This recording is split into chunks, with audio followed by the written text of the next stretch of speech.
So, mauna po sa guys. Lakaw na po sa. Yes guys. Ano ko'y lakaw karon. Una, magpa-tarpaulin ko guys para sa Christmas party sa mga kabataan. Okay. You know guys, meron man akong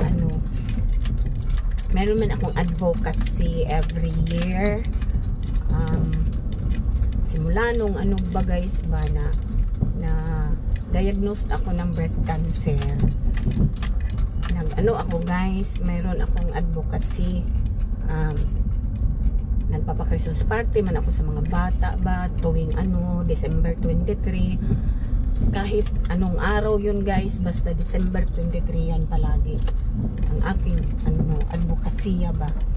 Mga bata lang guys ang aking binibigyan ng mga regalo, mga laro-laro ba, mga Christmas party, ganyan.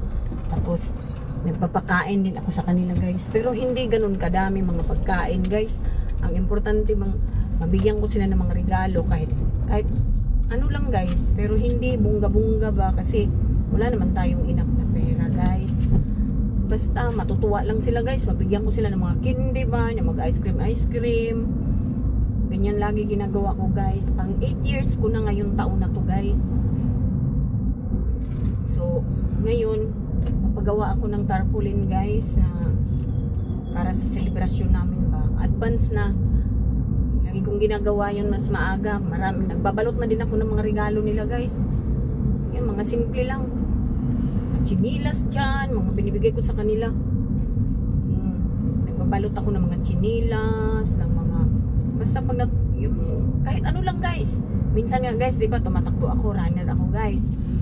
Yung mga yung mga t-shirt ko ba na mga natanggap ko sa mga patakbo, binibigay ko din yan sa kanila guys. Last year dami kong binigay sa kanila ng mga damit. Ngayon bumili ako ng mga tumbler ba, mga towel, mga face towel ba, mga chinilas, kahit ano na lang guys. Tapos may mga papremyo din ako pag nagpapalaro ako guys ba, ganyan. Matutuwa naman ang mga bata ng mga ganyan guys. Tapos nag-order na din ako ng isang tube na ice cream. Ganun lang guys. Lagi nila akong tinatanong, "Auntie, meron ba tayong Christmas party?" Sinasabi ko, oo, ganun pa din. December 23. Tuntua na yan sila guys. Pero may mga pioneering talaga ako niyan guys. Ang mga pioneering ko guys, 19 years old na ngayon. Tapos ang sinasali ko lang palagi talaga guys sa yung Christmas party, 0 years old hanggang 12 years old lang guys. Pag lampas na sila ng 12, hindi na sila kasali. Pwede lang sila manood. Mag-cheer-cheer lang ba sa mga kabataan ba? Yun lang ang ang aking criteria. Criteria for judging. Ganyan guys.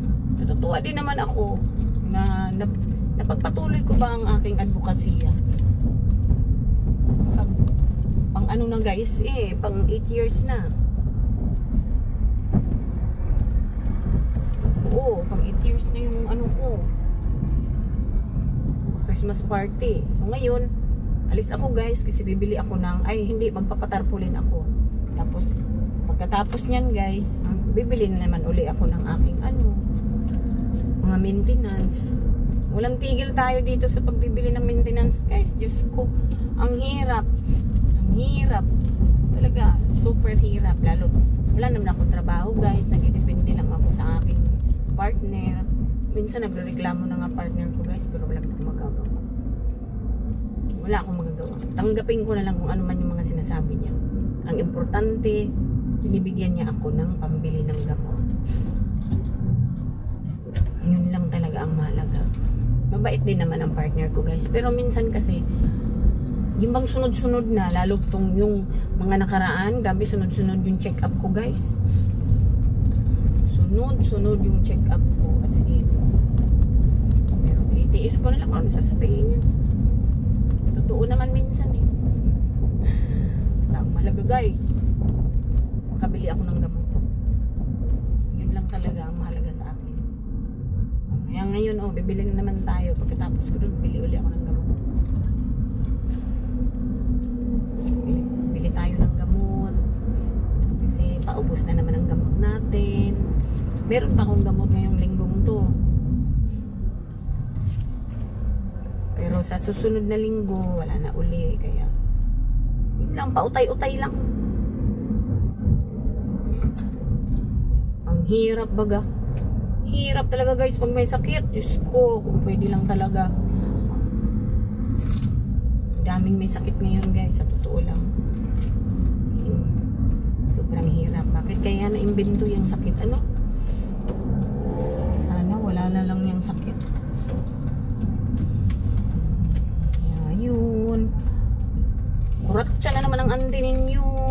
Biyahe-biyahe na naman. Buti na lang meron pa akong gasolina. Ay. Sana hindi rin to susurinder tong sasakyan ko. Lagi lang akong nagbibiyahe. Bagay dito lang naman tayo sa city. Sana magpakabait itong sasakyan ko guys. Kasi talagang mahalaga sa akin ito. Mahalaga sa akin sa pang-araw-araw na mga lakad ko ba. Kaya buti na lang talaga. Meron akong kariton.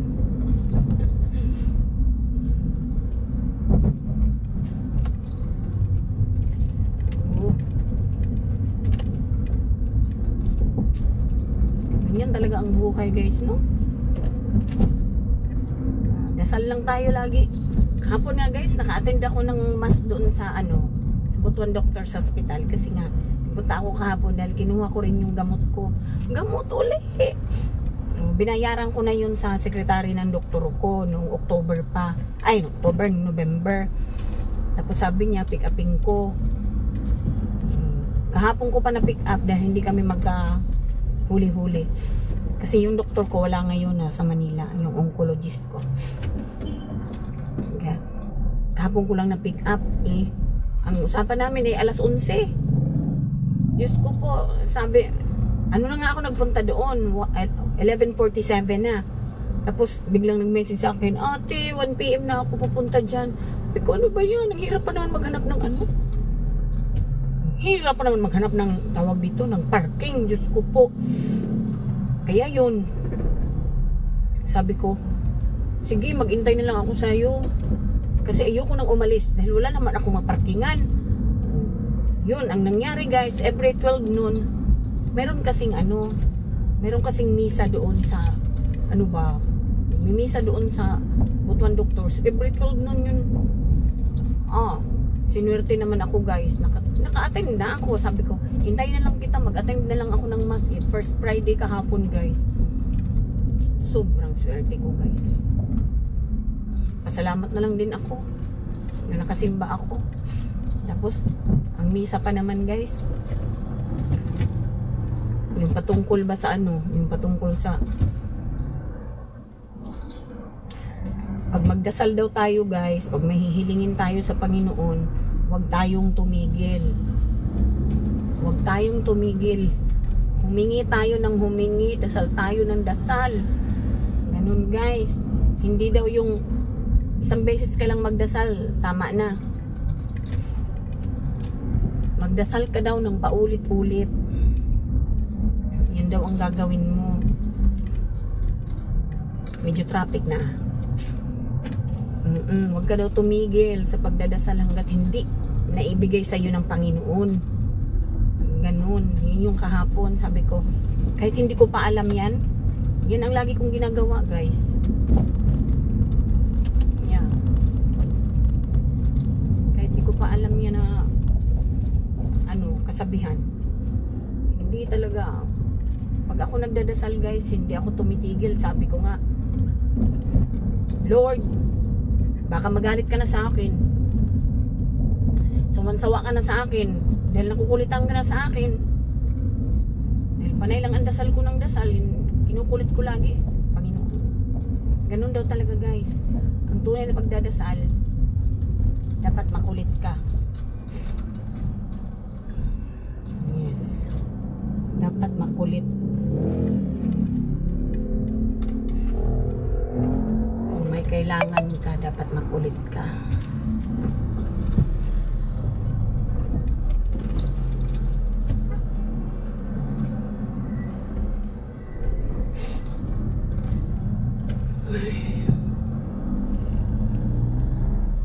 Minsan pag nag-drive ako guys, hindi ko alam kung saan ako pupunta. Yun, iniisip ko naman saan nga pala ako pupunta. Diyos ko po. Baka may Alzheimer's na ako. Simba ko. Lagi nawawala ako lagi. Ay, sa dami pa naman ang gamot na iniinom ko guys.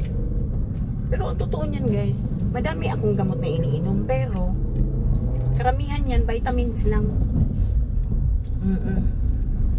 Vitamins. Sobrang dami kong vitamins.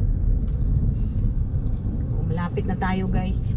Sana makahanap na naman ako ng parking. Yun talaga ang problema ko palagi guys. Parking! Ang hirap ng parking sa Pilipinas. Charis! Hirap ng parking dito sa Butuan. Sana nga makahanap ako ng parking dahil lalakarin ko lang naman yung pupuntahan ko. Dahil sa area na yun, mahirap maghanap ng parking. Sana nga makaparking ako. Diyos ko po. Sana nga makaparking si auntie. Kung walang maparkingan, ano na lang, sana ako pupunta. Kahapon dito ako nakaparking ba. Uy, parang wala mang parking. Uy. Na. Hirap man walang parking.